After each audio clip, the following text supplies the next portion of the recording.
Marcus Evans, a talented black cardiologist, was unlawfully arrested and humiliated in front of his home by a racist police officer. After fact-checking and realizing the mistake, the police released him with formal, cold apologies that only deepened the sense of injustice. But over time, fate took an unexpected turn. The life of that very officer ended up in Marcus's hands on the operating table. What happened next stunned even the most jaded observers. But let's start from the beginning.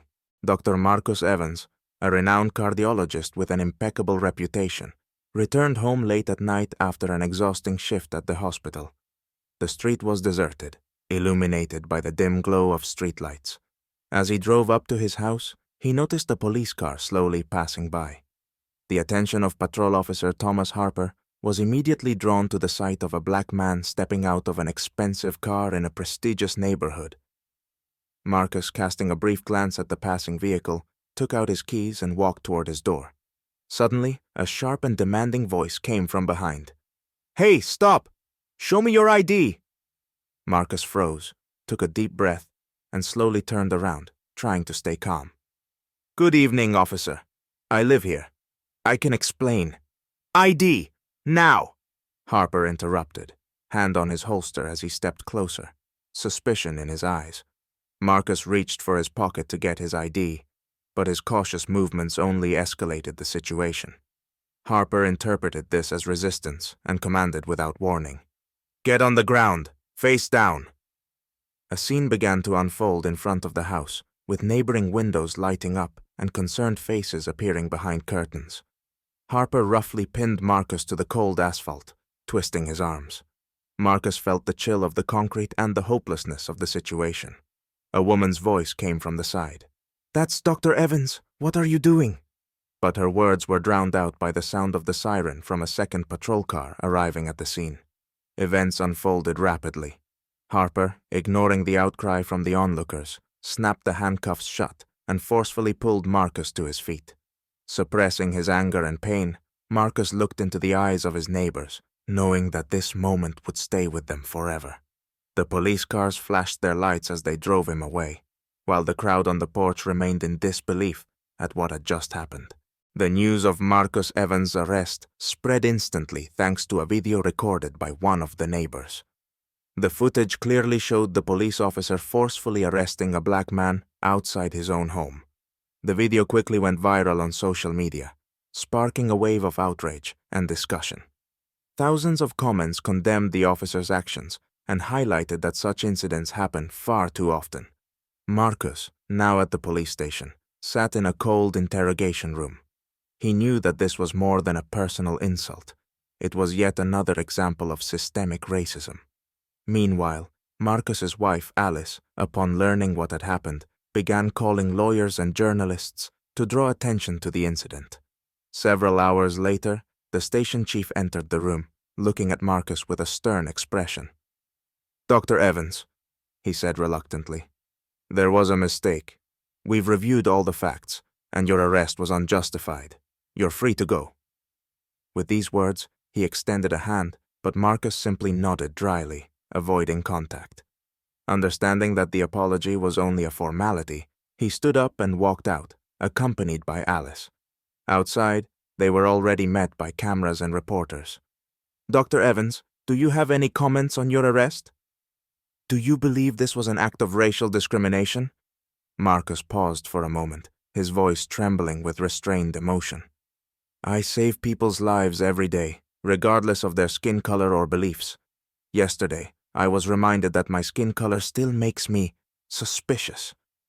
His words sparked an outpouring of support and outrage on social media. Activists began organizing rallies outside the police department, demanding reform and accountability for Officer Thomas Harper. Community leaders called for change, making systemic racism in policing the top story of the day. Meanwhile, Harper, whose name was now in the headlines of every local news outlet, became a target of criticism. His colleagues began to avoid him, and the department was forced to launch an internal investigation. For the first time in a long while, he felt the pressure and fear of facing the consequences of his actions. Marcus, feeling a mix of humiliation and determination, drew strength from the support of his family and the community, which gave him the resolve to move forward. He realized that this incident could become a turning point in the fight for justice, transforming him from a victim into an active advocate for rights. A few weeks after the arrest incident, Marcus returned to his work at the hospital. However, his story remained on the front pages of newspapers and the topic of discussion on television. The support from friends, colleagues, and strangers online inspired him, but the humiliation he experienced still left a bitter taste. Meanwhile, Officer Thomas Harper faced relentless criticism. His actions had become a symbol of police bias and misconduct, and the internal investigation continued. One day, while Marcus was working in the operating room, a patient with a severe heart attack was rushed into the hospital. The medical team quickly prepared the OR, and when Marcus glanced at the patient's chart, he froze for a moment. It was Officer Harper. Despite the internal conflict, Marcus quickly regained his composure. The Hippocratic Oath and his professional principles demanded that he set aside his emotions. The surgery was complicated.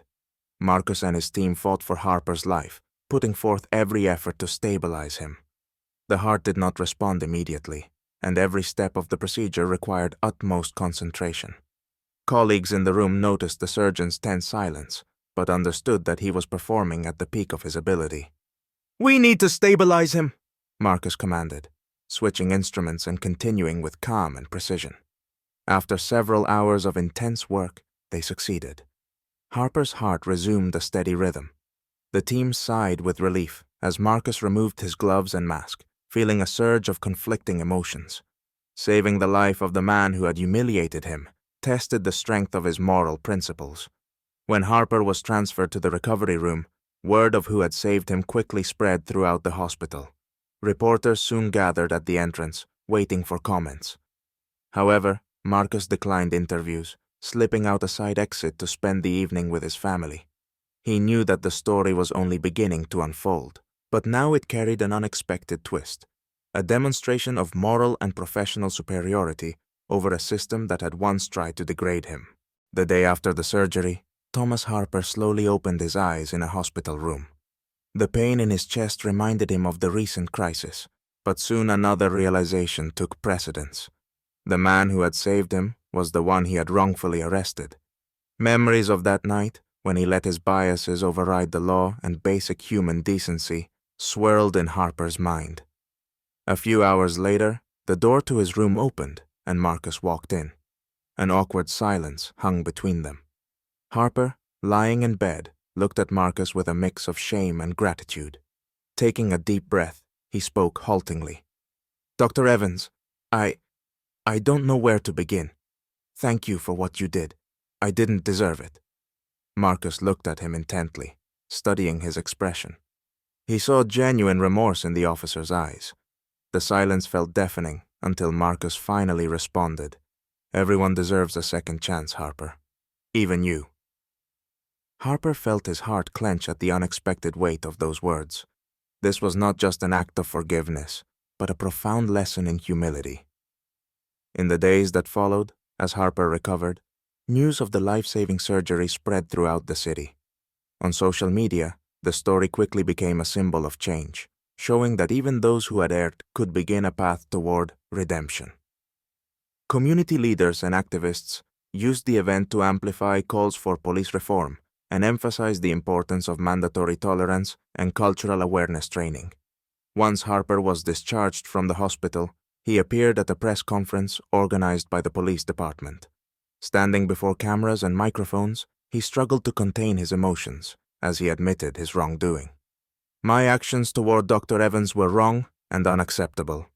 I've realized that prejudice can cloud judgment, but thanks to the man who saved my life, I'm committed to changing myself and helping others understand the importance of equality and justice." Marcus, watching from the sidelines, felt the weight of his arrest begin to lift. He knew this moment would mark the start of change, not just for one officer, but for an entire system still plagued by prejudice. Their story inspired many. Soon, Marcus became a guest speaker at city forums, sharing his experience, while Harper began working with groups that trained police officers on principles of equality and the prevention of racial discrimination. Their interactions became a testament to how overcoming personal and systemic errors could lead to genuine reconciliation and steps toward a better future.